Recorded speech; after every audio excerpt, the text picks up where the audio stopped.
principalmente para os Estados Unidos, uma aproximação do governo brasileiro com o bloco comunista na visão do bloco capitalista.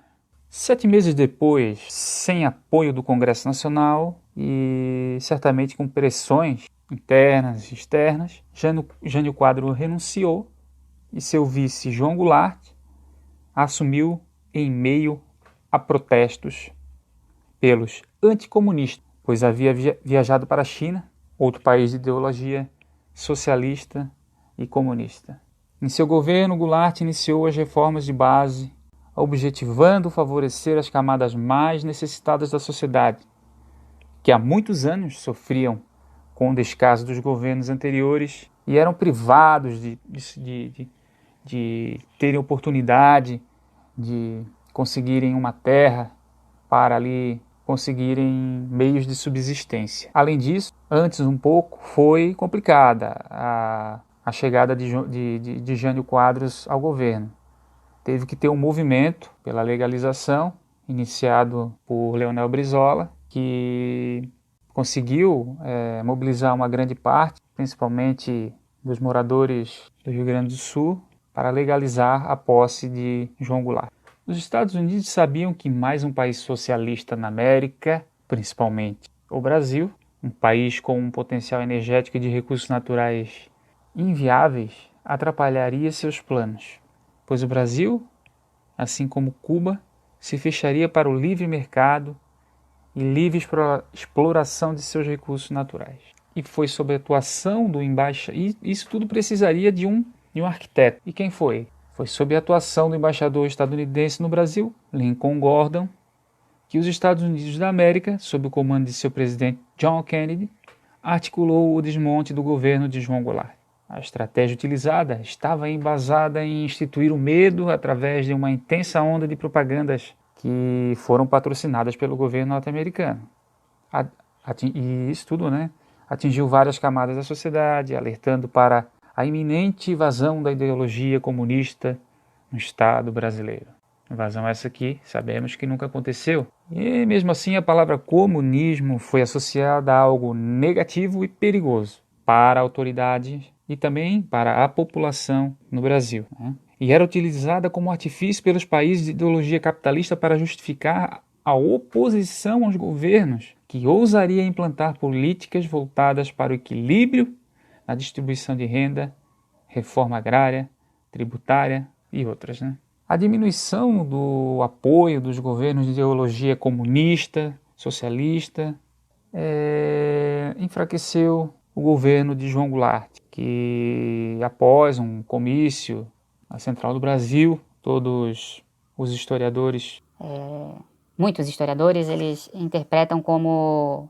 um tiro no pé, onde ali ele despejou toda a sua intenção de distribuição de renda, toda a sua intenção de uma igualdade, de melhoria na educação, mais acesso à saúde, melhoria de direitos, aumentos salariais, todas as questões sociais pensadas por João Goulart foram duramente criticadas e começou ali uma indignação social e um medo, como falamos no início, principalmente daquela oligarquia detentora de poder, detentora de riqueza, que já não influenciava tanto na política, no entanto, ainda era detentora de muita riqueza. Foi desestabilizada em 1964 por um golpe que teve como principal agente o governo dos Estados Unidos, que através de seu apoio aos empresários, principalmente os empresários da mídia, políticos e, logicamente, aos militares, que não viam a hora de ocupar o governo federal, conseguiu estreitar ainda mais as relações com o Brasil.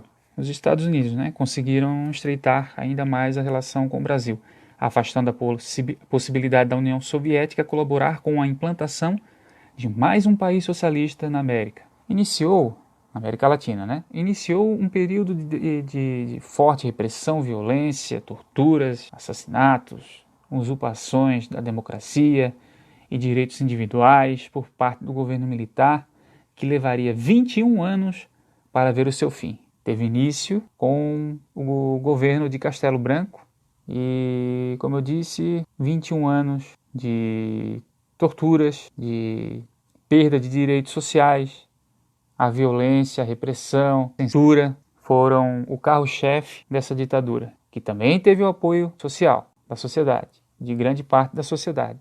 E para aqueles que pensam que somente aqueles que lutaram contra essa forma ditatorial de governo foram chamados de guerrilheiros, foram chamados de bandidos, né?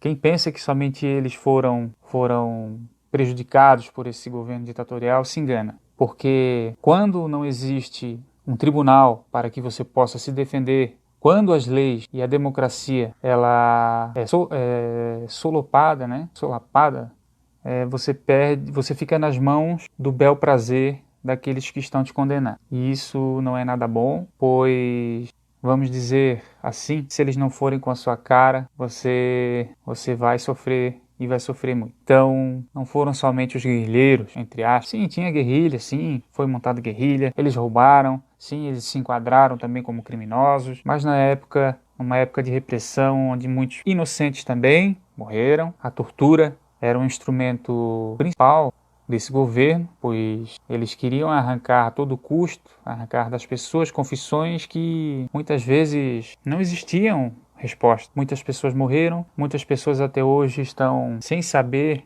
onde seus parentes foram descartados, vamos dizer assim, né? Desovados, no dito popular. Isso começou a piorar a partir do tempo, desses 21 anos em que a ditadura estava em vigor, com todos os atos institucionais, principalmente com o AI-5, que foi um dos mais violentos, né, durante o governo Costa e Silva. Então, um pequeno resumo, mas com pontos que eu considero importantes para todos aqueles que desejam continuar, pesquisar fontes confiáveis. Existem muitos trabalhos confiáveis, trabalhos de historiadores, de sociólogos. Tem muito trabalho muito profissional, muito bem feito, com pesquisas em arquivos, e não acreditar em qualquer coisa, qualquer notícia que apareça aí nas mídias sociais, principalmente o WhatsApp, que nos últimos anos se tornou uma ferramenta muito importante para transformar, ou melhor, tentar transformar a imagem terrível da ditadura militar em algo que foi necessário para o desenvolvimento do Brasil, coisa que não aconteceu de forma alguma. Muitos dizem que não havia corrupção, muitos dizem que que a taxa de juros era baixa, que a dívida externa foi controlada, que o progresso foi o carro-chefe. Então, cabe aqui uma reflexão, né? Então, por que não temos essa forma de governo até hoje? Se era tão bom, por que deixou de existir? Cabe pensarmos aqui, amigos. Então, é um bom começo, né? Não para por aqui, tem muita coisa. Obrigado por ouvir esse áudio e voltamos aí em um outro momento.